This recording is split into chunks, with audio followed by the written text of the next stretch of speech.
वासनांद असलेला अशोक एकनाथ खरात हा संपूर्ण महाराष्ट्रात कुप्रसिद्ध झाला आहे.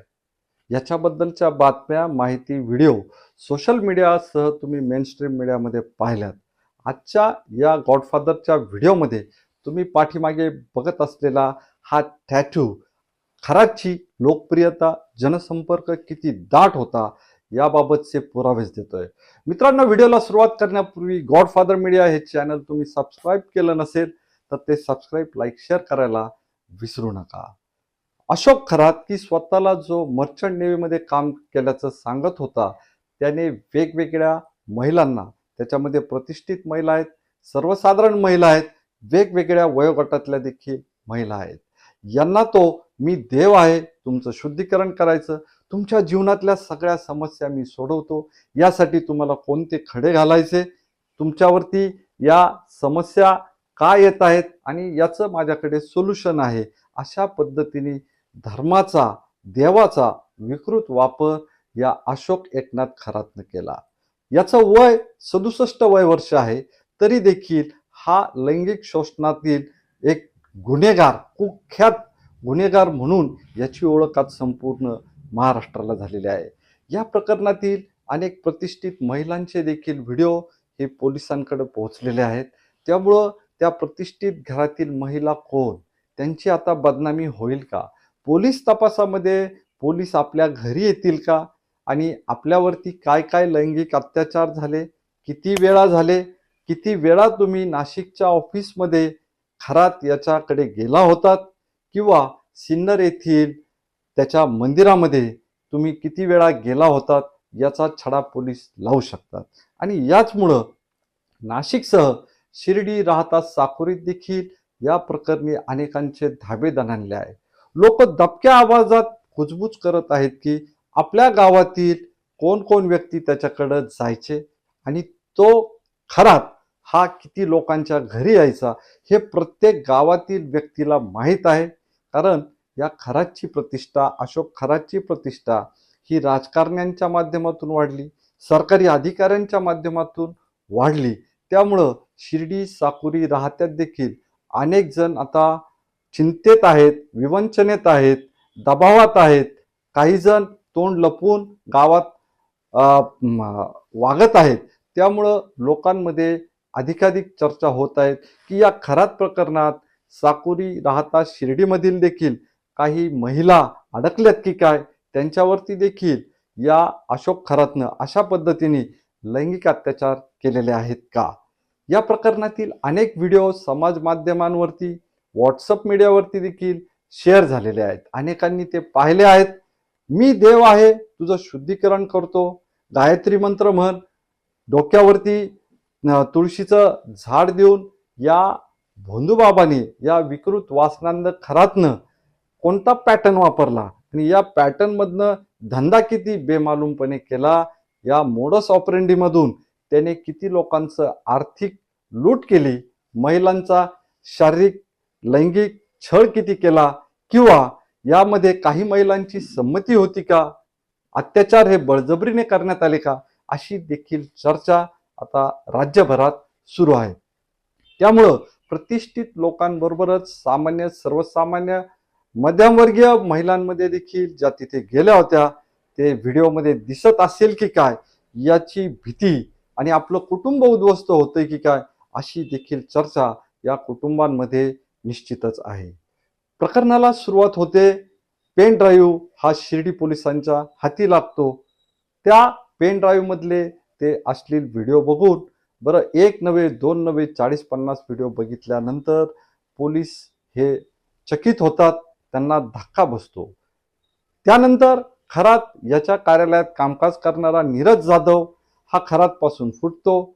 नीरज जाधव ते व्हिडिओज त्याच्या स्पाय कॅमेऱ्यातून रेकॉर्ड करून पेन ड्राईव्ह मध्ये घेतो. ही कुणकुण खरातला लागते आणि त्या नीरज जाधवच्या विरोधात शिर्डीतील एका तरुणीचा वापर करण्यात येतो. खरात या तरुणीच्या माध्यमातून AI जनरेट केलेला, म्हणजे आर्टिफिशियल इंटेलिजन्सच्या माध्यमातून फोटो क्रिएट केला जातो आणि तो फोटो देखील त्या तक्रारी सोबत जोडला जातो. ते बघितल्यानंतर शिर्डीतल्या पोलिसांना संशय वाटतो त्या संशयातूनच त्या नीरज जाधव बाबत पोलीस तपास सुरू करतात. तपास सुरू झाल्यानंतर नीरज जाधवच्या घरच्यांचे देखील धाबे दणाणतात आणि एका अनोळखी तरुण पेन ड्राईव्ह मध्ये ते 40-50 व्हिडिओ असलेला पेन ड्राईव्ह शिर्डी पोलिसांमध्ये दाखल करतो. त्याची चर्चा होते. ॲडिशनल एसपी यांच्यापर्यंत हे प्रकरण जातं. त्यानंतर मंत्री पातळीवरती याची दखल घेतली जाते आणि अशोक एकनाथ खरात 67 वर्षाच्या या भोंदूबाबावरती गुन्हा दाखल होतो. गुन्हा दाखल झाल्यानंतर ही सगळी गोपनीयता पाळण्यात येत असताना महिला आयोगामधून देखील या प्रकरणासंदर्भात पोलिसांना फोन जातात, त्यांना नोटीस जाते आणि या पोलिसांकडनं देखील जाब चौकशी आयोगाकडनं सुरू असताना 17 मार्च रोजी खरातला त्याच्या घराभोवती बंगल्याभोवती पोलीस वेढा टाकतात आणि त्याला बेड्या ठोकतात. नीरज जाधव या प्रकरणामधला की पॉइंट आहे. नीरज जाधवच्या माध्यमातून या प्रकरणाचं भांडाफोड झालेली आहे. या अशोक खरातच्या विरुद्ध अनेक महिलांनी आता पुढे येऊन तक्रारी देखील दाखल करायला सुरुवात केलेली आहे. मी देव आहे, तुझं शुद्धीकरण करायचंय, यावरनं सोशल मीडियामध्ये अनेक मीम्स येत आहेत, अनेक कमेंट्स येत आहेत, व्हिडिओ येत आहेत.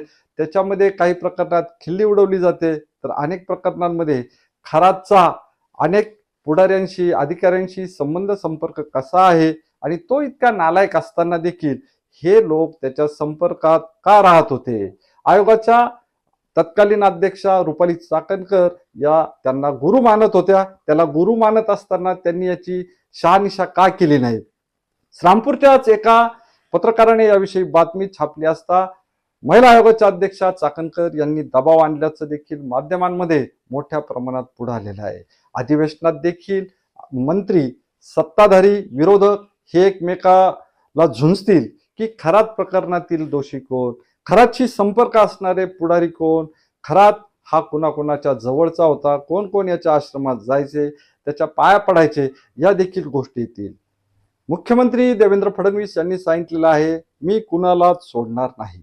आता कुणालाच सोडणार नाही तर विरोधकांना अशी देखील भीती वाटत आहे की फक्त सिलेक्टिव्ह व्हिडिओ काढून यामध्ये विरोधकांना नामोहरम करण्यात येईल का, त्यांना याच्यात गोवण्यात येईल का आणि सत्तेत असलेल्या पक्षातील नेते, पुढारी, अधिकारी यांच्याबद्दल सॉफ्ट कॉर्नर घेतला जातोय का. त्यामुळं राज्यभरात वातावरण निश्चितच तापलेलं आहे. या प्रकरणी दुसरा एक महत्वाचा मुद्दा म्हणजे सोशल माध्यमात सांगितलं जाते इतक्या महिलांचे व्हिडिओ आहेत, 50 नव्हे, 100 नव्हे, 500, 1000 पर्यंतची चर्चा केली जाते. त्यामुळं एप्स्टीन फाईल सारखं, जसा एप्स्टीन हा जेलमध्येच मरण पावला, त्याचा मृत्यू संशयास्पद होता, तसाच अशोक एकनाथ खरात हा मृत्यू पावेल का, ते व्हिडिओ डिलीट होतील का, किंवा त्यातले फक्त आपल्याला फायद्याचे असलेले विरोधकांना नामोहरम करणारेच व्हिडिओ बाहेर काढायचे आहेत का, अशा पद्धतीची चर्चा देखील कुजबूज ही माध्यमांमध्ये आणि लोकांमध्ये आहे. खरात याला पाणी देताना तत्कालीन मुख्यमंत्री उद्धव बाळासाहेब ठाकरे होते. मराठवाड्यासाठी आरक्षित असलेलं पाणी, दारणा धरणातील पाणी हे खरातच्या संस्थेला कसं देण्यात आलं याच्या देखील चर्चा, याच्यावरती देखील विधिमंडळात घमासान निश्चितच होईल. खरातच्या या व्हिडिओंची संख्या जर बघितली तर रोज एक व्हिडिओची जरी माहिती काढली तर मेनस्ट्रीम मीडियामधील गॅसचा तुटवडा, महागाई हे विषय मागे पडून खरातच्या व्हिडिओवरती दररोज चर्चा होऊ शकते. लोकांना या माध्यमातून काहींना मनोरंजन पाहिजे, काही चिडलेले आहेत, काही निषेध करतायत, काही सामाजिक कार्यकर्त्यांना या प्रकरणी खरातला फाशी दिली पाहिजे, त्याला तत्काळ फास्ट ट्रॅक कोर्टामध्ये ती केस चालवून त्याला लवकरात लवकर शिक्षा झाली पाहिजे असं देखील सांगण्यात आहे. फुले शाहू आंबेडकरांचं नाव घ्यायचं आणि भोंदू हे प्रत्येक गावागावात, तालुक्यात त्यांचे आश्रम, त्यांचे मंदिरं चालवतात. या काही तथाकथित भोंदू साधू असतील, मग काही मुल्ला मौलवी असतील, काही फादर असतील, वेगवेगळ्या धर्मात या प्रकारच्या अपप्रवृत्ती काही बदमाश लोक घुसलेले आहेत. याचा देखील समाजाने, लोकांनी, जनतेने विचार केला पाहिजे. अशा पद्धतीने महिला, मुलींची फसवणूक करणारे ते कोणत्याही ख्रिस्ती धर्मातील असू, मुस्लिम धर्मातील असू, हिंदू धर्मातील, शीख धर्मातील, अशा पद्धतीचे बदमाश धर्मगुरू देवाच्या आणि धर्माच्या आडून जर महिला, मुलींचं शोषण करीत असतील तर ती माहिती तुम्ही पोलीस स्टेशनला दिली पाहिजे.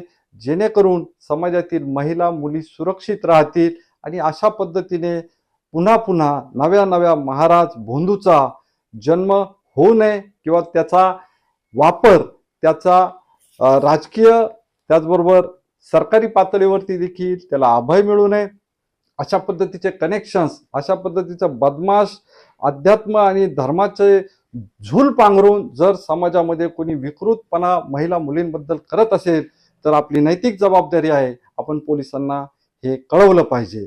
या व्हिडिओबद्दल नेमकं तुम्हाला काय वाटतं हे तुम्ही कमेंट बॉक्समध्ये अवश्य लिहा आणि पीडित महिलांबद्दलचे व्हिडिओ अशा पद्धतीने कोणी व्हायरल करीत असेल तर ते करू नका, कारण ते तिचं खाजगी आयुष्य आहे आणि तिचं कौटुंबिक आयुष्य देखील उद्ध्वस्त होऊ शकतं।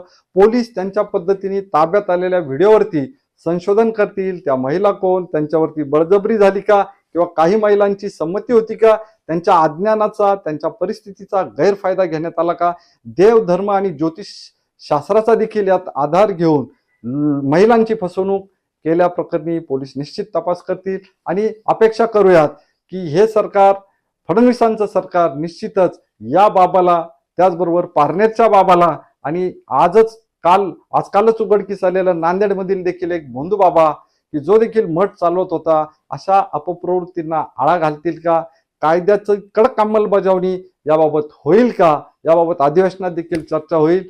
तुमच्या प्रतिक्रिया या कमेंट बॉक्समध्ये अवश्य लिहा आणि गॉडफादर मीडिया हे चॅनल सबस्क्राईब केलं नसेल तर अशाच नवनवीन घडामोडी पाहण्यासाठी तुम्ही हे चॅनल सबस्क्राईब लाईक शेअर करायला विसरू नका। धन्यवाद।